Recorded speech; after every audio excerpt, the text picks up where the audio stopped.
بسم اللہ الرحمن الرحیم۔ میرے پیارے ناظرین اور سامعین، میں ہوں آپ کا بھائی حافظ وسیع محمد خان۔ یہ ہے آپ کا جانا پہچانا یوٹیوب چینل حافظ وسیع ٹی وی۔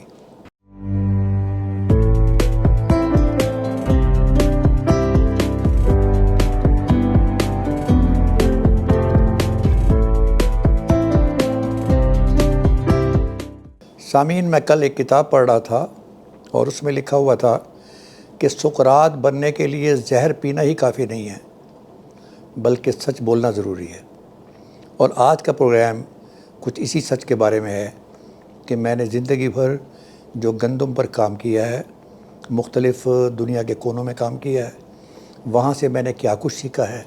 اور اس کی بنیاد کے اوپر میں آج آپ کے سامنے کچھ تبصرے رکھنا چاہتا ہوں، اور ان تبصروں کی روشنی میں ہو سکتا ہے کہ کسی کو پسند آئے یا نہ آئے، لیکن چونکہ مجھے سچ بولنا ہے اور سچ کے سوا کچھ نہیں بولنا ہے، اس لیے میں آج کا پروگرام شروع کرتا ہوں بالکل اس طریقے سے کہ جب ہم ایک بس میں بیٹھے ہوتے ہیں اور وہ لاہور سے اسلام آباد جا رہی ہوتی ہے، اس میں کئی قسم کے مسافر بیٹھے ہوتے ہیں۔ ایک مسافر ایسا ہوتا ہے جس نے جنازے میں شرکت کرنی ہوتی ہے، ساتھ والی سیٹ پر ایک اور آدمی بیٹھا ہے جو کسی شادی میں شرکت کے لیے جا رہا ہے، تو لہٰذا بس کے ہر مسافر کی ایک علیحدہ کہانی ہے۔ تو آج جو پاکستان میں اب گندم کی فصل کی جو سٹیج ہے، یہاں پر بھی مختلف فارمرز کی مختلف کہانیاں ہیں، اور وہ میں آپ کے سامنے رکھنا چاہتا ہوں، اور میں چاہتا ہوں کہ اس سے آپ سبق سیکھیں، اور کیا سبق سیکھیں گے وہ میں آپ کو آخر میں بتاؤں گا۔ پہلے یہ ذرا کلپ سنیے۔ یہ ہمارے ایک دوست صفدر آباد کے رہنے والے ہیں اور اپنی گندم کے بارے میں یہ کچھ فرما رہے ہیں۔ اچھا، آپ سے تھوڑا مشورہ کرنا تھا کہ موسم کی وجہ سے جو ہے نا، اور گندم کی فصل کے وتر کی وجہ سے تقریباً ہماری فصل جو ہے نا وہ ویٹنگ میں 55-60 دن کی ہو گئی ہے۔ ہم نے وہ چیز کی ہوئی تھی باہر کی نا اٹلانٹس، وہ خشک وتر پہ کرتے ہیں تو وہ وتر کرتے کرتے جو ہے نا یہ مطلب دھند وغیرہ اور یہ وہ سارا سورج ہی غائب ہو گیا۔ تو ابھی آج ہی میں گیا تھا کھیتوں میں، تو دیکھ رہا تھا کہ وہ نالی شالی تقریباً بن رہی ہے اس کی۔ تو کیا کریں، مطلب دھوپ تو نکل نہیں رہی، اسی صورتحال میں اس کو کر دیں یا کیا کریں؟ کمپنی والوں سے تو بات ہوئی ہے، وہ کہہ رہے جی ابھی مجبوری ہے، چلو کر لیں، کوئی نہیں، اللہ کی سپرد ہے، پھر جو ہوگا دیکھا جائے گا۔ تو اس کے لیے تھوڑا سا نا ایڈوائز مجھے کر دیں۔ اب سامعین دوسرا کلپ ملاحظہ فرمائیے گا۔ یہ ایک فصل ہے اور 45 دن کے بعد ہربی سائیڈ کا سپرے ہوا، اور ہربی سائیڈ کے سپرے کے بعد دھند جو ہے وہ غالب آ گئی، اور اس کے نتیجے کے اندر ہربی سائیڈ انجری، کہ ہربی سائیڈ کا نقصان، کہ ہربی سائیڈ کا استعمال کرنے کے بعد اس نے جڑی بوٹیوں کو تو مارنا ہی ہے، لیکن گندم کا کیا اثر کیا ہے یہ آپ کے سامنے دوسرے کلپ میں نظر آ رہا ہے۔ اب سامعین بلوچستان سے یہ تیسرا کلپ دیکھیے گا۔ یہ ایک آدمی ہے اور اس نے پری ایمرجنس ہربی سائیڈ استعمال کی ہے، ہمارے کہنے پر اچھے طریقے سے اس نے عمل کیا، سرغاب کا استعمال کیا، اور اب آپ یہ دیکھیے گا کہ اس کی فصل کیسی جا رہی ہے۔ اس آدمی کا کہنا یہ ہے کہ جس دن میں نے گندم لگائی اسی دن میں نے ہربی سائیڈ کا سپرے کیا، اور ہربی سائیڈ کا سپرے جو ہے وہ کچھ دنوں کے بعد ختم ہو گیا، اور جب میری فصل نکلی تو وہ صرف فصل تھی، اس میں جڑی بوٹیاں نہیں تھیں، اور اب یہ میری فصل جو ہے یہ ٹنا ٹن اوپر جا رہی ہے، اور مجھے کسی ہربی سائیڈ کی انجری کا کوئی خوف نہیں ہے۔ یہ میری فصل جو ہے یہ بغیر کسی رکاوٹ کے اوپر چل رہی ہے، اللہ تعالیٰ اس میں برکت عطا فرمائے۔ تو ہم شروع کرتے ہیں پہلے کلپ سے۔ یہ جو ہمارے بھائی ہیں ان کی فصل جو ہے 55 دن کی ہو گئی ہے، اور پوسٹ ایمرجنس ہربی سائیڈ، یعنی کہ جو ہربی سائیڈ جڑی بوٹیاں یا گند مارنے کے لیے 30 سے 35 دن کے لیے ریکمینڈ کی جاتی ہیں، یہ موقع محل کا انتظار کرتے کرتے کہیں زیادہ بدتر کا وہ خوف تھا، انہوں نے نہیں کیا، اور اس کے بعد پھر دھند کا اثر آ گیا تو وہاں پر بھی نہیں کیا، اور اب یہ فصل جو ہے یہ 55 سے 60 دن کی ہے، اور اب یہ پوچھ رہے ہیں کہ میں کیا کروں۔ انہوں نے ایک کمپنی کی ہربی سائیڈ خرید کر رکھی ہوئی ہے، لیکن اس کے استعمال کرنے کی نوبت نہیں آئی۔ سامعین، میں اپنے بھائی کو بتانا چاہتا ہوں کہ اب چونکہ آپ نے وہ وقت نکال دیا ہے جسے کہتے ہیں کہ آپ نے ٹرین مس کر دی ہے، اب اس ہربی سائیڈ کو جو آپ نے رکھا ہوا ہے اس کو اپنے پاس رکھیں، اس لیے کہ اگر اس وقت 60 دن پر آپ استعمال کریں گے تو اس کے نتیجے کے اندر فائدہ کم ہوگا، نقصان زیادہ ہوگا۔ فائدہ تو اس میں کیا ہونا ہے؟ یہی ہوگا کہ جو جڑی بوٹیاں اتنی سٹرونگ ہو چکی ہیں کہ جو 60 دن تک آپ نے پالی ہیں، اس کو ڈی اے پی بھی اس کو ملی ہے، اس کو یوریا بھی ملی ہے، تو اب وہ اس پوزیشن میں نہیں ہے کہ کوئی بھی ہربیسائیڈ اس کو جڑوں سے ختم کر دے۔ اس کے نتیجے میں تھوڑا سا دباؤ ان جڑی بوٹیوں پر آئے گا اور آپ کی گندم کی فصل تھوڑی سی اوپر نظر آئے گی۔ لیکن آپ ذرا غور کریں، آج ہی اس پودے کے تنے کو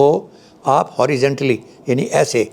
یا ناخنوں سے آہستہ آہستہ اس کو آپ ذرا کھولیں تو آپ کو ایک چھوٹا سا سٹا نظر آئے گا جو عام طور پہ 50 سے 60 دن کے درمیان بن جاتا ہے۔ اس کا مطلب یہ ہے کہ جو کچھ اس فصل نے دینا ہے، جتنے دانے بننے ہیں وہ اس کے اندر بن چکے ہیں۔ اب مزید اس کو کسی قسم کا